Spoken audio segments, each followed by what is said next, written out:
Welcome! In this video, we're going to begin our final unit of the semester, Unit 5, on the French Revolution and Napoleon.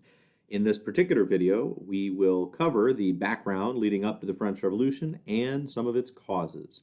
First, when are revolutions likely? One such starting event were the bread riots that erupted in Paris and other large cities. How does bread lead to riots? Well, for the urban poor, called the sans-culottes, of France, the urban poor, their income, nearly half of it went to simply food for that day, and the cheapest thing was bread. And so when the price of bread heavily fluctuates, people simply have to eat less at that time, and hungry people revolt. But on the other hand, France was in many ways well off, and in many ways was the richest, most prosperous country in Europe, and well educated and with a relatively stable country. Why did revolution happen there?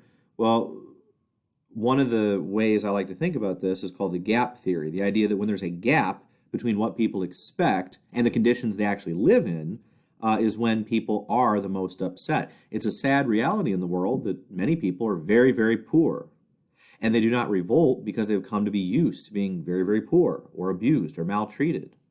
On the other hand, take some of us in the United States and Lee Summit, and if our internet is a little slow, we are outraged and prepared to go ballistic because we have come to expect a level of comfort that other people have not. And while that's not fair, it is a common reality in the way people respond to their circumstances. If we expect conditions to be good and they are not, people are likely to be outraged, and outrage can lead to revolt.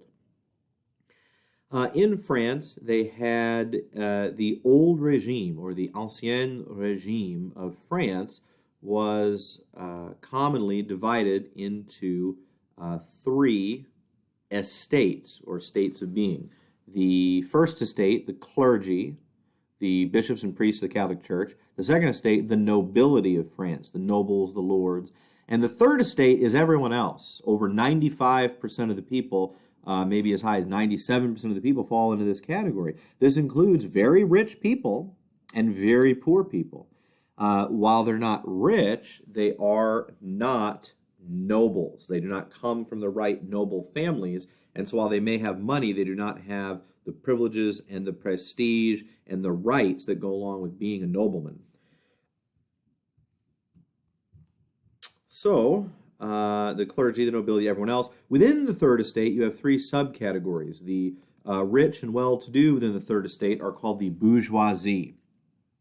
These are often wealthy, educated business people. They might be shop owners. They might be merchants. They might own ships or be into banking and trade. They could be teachers, doctors, lawyers, all sorts of folks ranging from those that maybe didn't have a lot of money to middle class, to even being very wealthy and even richer than some of the nobles. But they did not have the prestige and privilege that came with being a nobleman. You have the sans-culottes, from sans, like if you're sans something, you're without it. And culottes are kind of these fancy knee breeches, sort of a silky, lacy, fancy pants that the nobles could wear, such as maybe you would see kind of here, where you wear these like stockings and you wear these knee breeches, or here you can see they wear stockings, these knee breeches. Well, you'll see less of that over here among the everyone else, where you have long pants tucked into boots, or you have dresses, you have commoner pants, that they wear sort of traditional working man pants and not the fancy pants of the nobility. So the sans-culottes, those without the fancy pants, are the urban poor. So they live in the big cities, and they're often quite poor. And then you have the peasants, who are also quite poor. Some of them own some land and are a little better off, but again have no privileges like the nobility have.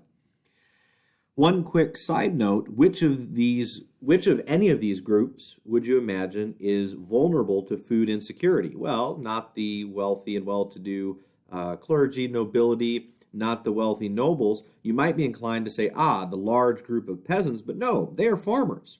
They can simply keep some of their crop to avoid starvation. It's this urban poor, the sans-culottes, who are most vulnerable to food insecurity because they make a very low wage, and if the price of food goes up, they have to spend more of their very small amount of money on that food. Whereas peasants are able to simply, if the price of food goes up, it may not actually hurt them, could technically help them slightly. So the price of food, such as bread riding, that's going to be most acute among the urban poor, the sans-culottes. Now a word about this man here, Louis XVI. He is a far cry from Louis XIV. In fact, Louis XVI is the great-grandson of Louis XIV, the most absolute of absolute monarchs. How would one characterize the rule of Louis XVI? Well, not so great. In fact, he was a relatively weak ruler who was disinterested in his rule as monarch. He had an arranged marriage with the Habsburg, Marie Antoinette, which was hopeful to put an end to hostility between France and Austria, but there were a lot of residual hostility among the people, whereas the government of France had made peace with Austria. The people of France, there was still some resentment against a foe against whom many wars and many lives had been lost. She was nicknamed Madame Deficit, or Ms. Debt, that they perceived her as dressing and living lavishly and running up massive debts. She very famously said, or didn't say, "Let them eat cake," in response to being told that the people were starving. This has been interpreted many ways, even if she didn't exactly say it, because there's no quotation in writing that goes to the original primary sources. It has been quoted that she said this in response, which some have said this shows how out of touch she is, because she would say, well, if I didn't have bread, I would just eat cake, because she has so much food. Others have said, no, the translation is a little funny, and cake actually means table scraps. And so she was saying, like, oh, the peasants are like dogs, let them have our table scraps.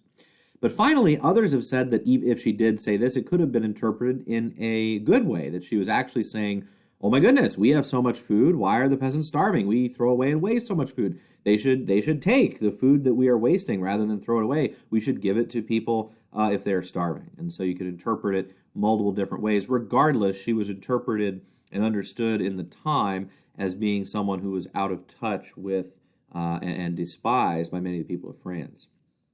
She and her husband did live an opulent life in the palace that Louis XIV had built at Versailles.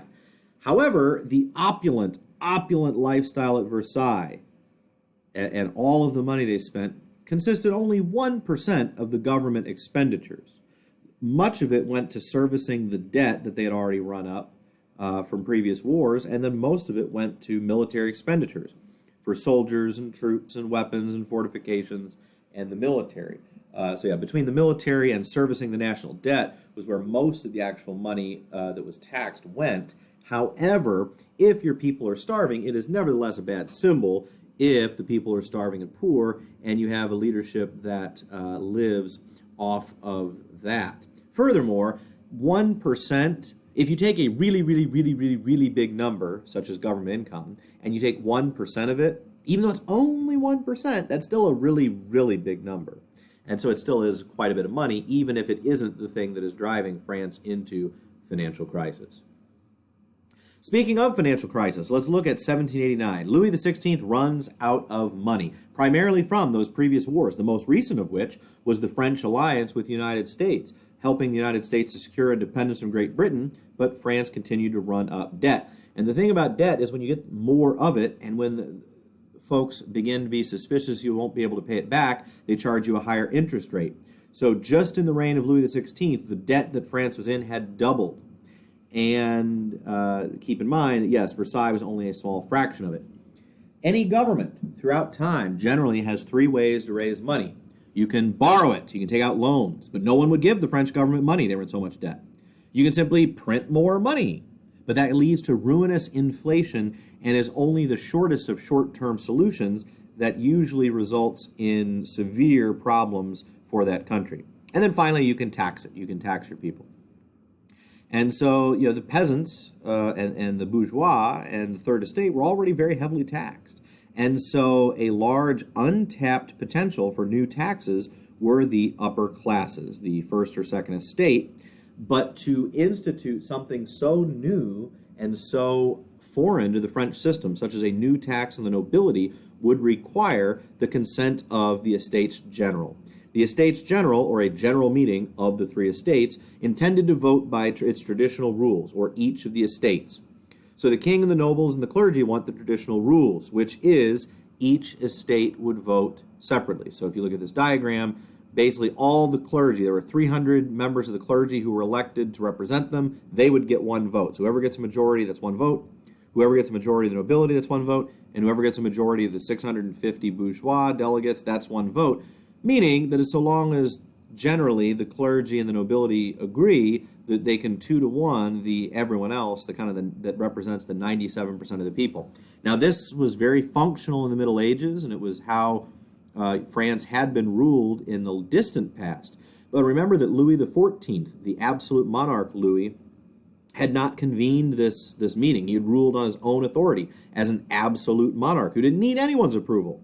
And so this was kind of being brought back from having not been used for hundreds of years. But what had changed were Enlightenment ideas, that the idea of consent of the governed being a major factor in how the government should be run, and the idea that 1 out of 3 vote for 97% of the people seemed not to agree with the consent of the governed idea.